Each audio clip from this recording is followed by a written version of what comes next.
everyone. Welcome to another episode of Brain Scratch Case Cracked. I'm your host, John Lorden. Thank you for spending some time with me today. This episode was made for Tuesday, June 6th, 2017. Before we jump in, I have to give a very big thank you to Reviews from a Bookworm for making this suggestion.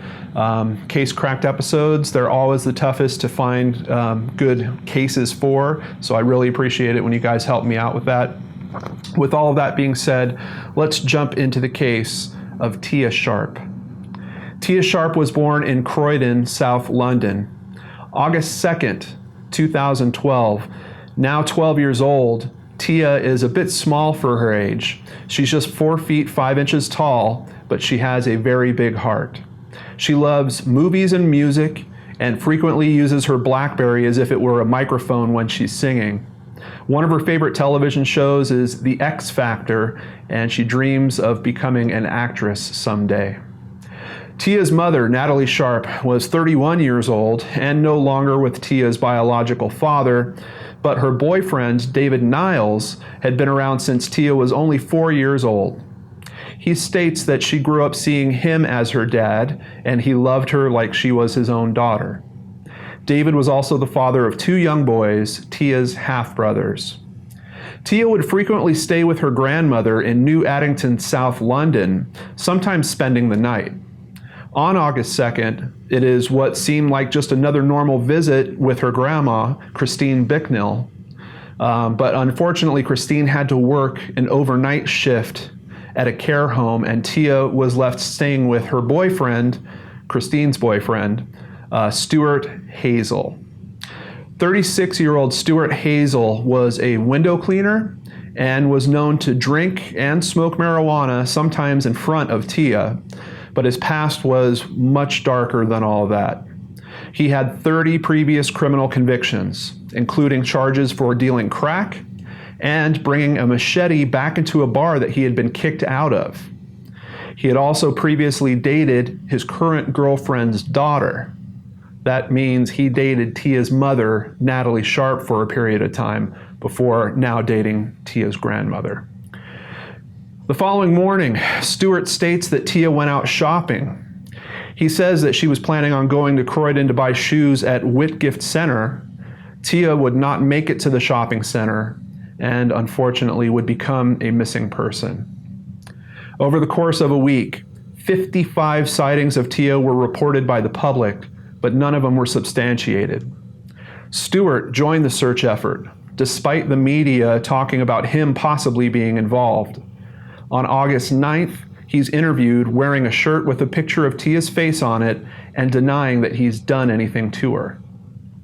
The day after this interview, cops went back to the home to search it for a third time, and all it would take to crack this case was their sense of smell. The smell of decomposition. They checked the attic and found a black bag. Inside of it, they found Tia, wrapped up in a black bedsheet, which was wrapped in plastic and then taped shut. She was clothed in her pajamas. They also found a box with her personal belongings and plenty of trace evidence on all of them. Stuart made a run for it, but was found that evening after a member of the public called in a tip on his location. Authorities also arrested Christine Bicknell on suspicion of murder and Paul Meehan, their neighbor, on suspicion of assisting an offender. Christine and Paul were later released on bail. On August 12, 2012, Stuart Hazel was formally charged with murdering Tia. In December of 2012, it was announced that Christine Bicknell would not face charges. The charge against her neighbor, Paul Meehan, was changed to wasting police time. He was found guilty and sentenced to 5 months in prison. Stewarts Trial began on May 7, 2013. Stuart Hazel was pleading not guilty and had a story that Tia fell down the stairs when they were playing together and he tried to hide her accidental death. It would come out that investigators found that Stuart had some disgusting search terms on his computer and cell phone, and 2 memory cards were hidden in the house and found. One of the memory cards contained video and still images of Tia sleeping in her bed. At a minimum, Stewart had an inappropriate attraction to Tia, and unfortunately, it may have been much worse than that. Authorities believe he sexually assaulted and then suffocated her, possibly by smothering, but the coroner couldn't positively confirm the cause of death. As bad as all that was, there was something even more disturbing found on one of those memory cards. Stewart had posed and taken a photo of Tia's naked corpse before stashing it in the attic. Jurors gasped in shock as the photo was shown at trial. Stewart changed his plea 5 days into the trial to guilty. He was sentenced to life imprisonment with a minimum term of 38 years in prison. The public was angry not only at the lack of safety that Tia's family allowed, but information was becoming public about the family being paid for numerous interviews about Tia's tragedy. Her mother's boyfriend, David Niles, was cited as telling reporters, "How much are you offering and can you pay in cash? It's not worth anything less than 10 grand. More news would come out that Tia's mother and her boyfriend were investigated several times by social services. In June of 2013, the house that Tia died in was demolished. Scotland Yard was very apologetic about it taking numerous searches to locate Tia. They had even a search dog in the house just a few days after she went missing, which did alert to something above the bedroom, but they couldn't take the dog into the attic space due to his size. Scotland Yard has reported that they are reviewing their policies to make sure something like this does not occur again. There have also been body language experts talking about one of the interviews that Stuart Hazel gave, a 45-minute interview, where it was noted that the color of his ears changed tone, becoming more red as the interview went on, giving a clue that his blood pressure was probably increasing and he was probably experiencing fear. The fear might have stemmed from the possibility of him being caught in a lie. Of course, hindsight's 2020. I really don't know how much to buy into the story about the body language experts, because in the information I found, they didn't use that information to really help crack this case in any significant way. It was the numerous searches at the house and finally that last one where they detected her that was really the big crack in this case.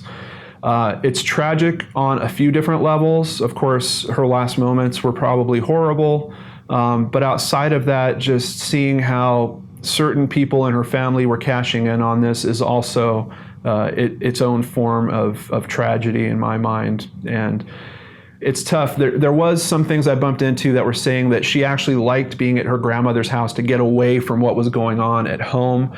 There was some potential drug selling charges, but I don't think they stuck in relation to her mother and her mother's boyfriend. So it just seemed like she was looking for a better situation, and unfortunately, she landed in something much, much worse. I don't know. It just breaks my heart because I almost feel like this girl never really had a chance at being safe in between those two locations. So I have decided to just do a little quick research, and in the description box below you will find a phone number and a website for child abuse services. Essentially, if you are worried that someone in your family may be being abused, for both the UK, the US, and Canada, I've included information in the description box below. And even outside of that, if you're watching me, you're on the internet, so it's as simple as a Google search if you're in another country around the world and you want to talk to someone about possibly helping a child out. And I know that can be very tough, particularly for family members. You're worried about upsetting the guardians of the children, but please, let's listen to the messages that, or to the lessons that we learn from this case and opt to do the right thing before a tragedy like this can strike again. Thank you everyone for tuning in to the Lord and Arts channel. I appreciate each and every one of you out there watching and sharing these stories, and I hope you have a very good day. I'll see you right back here tomorrow with another video. Take care, everyone.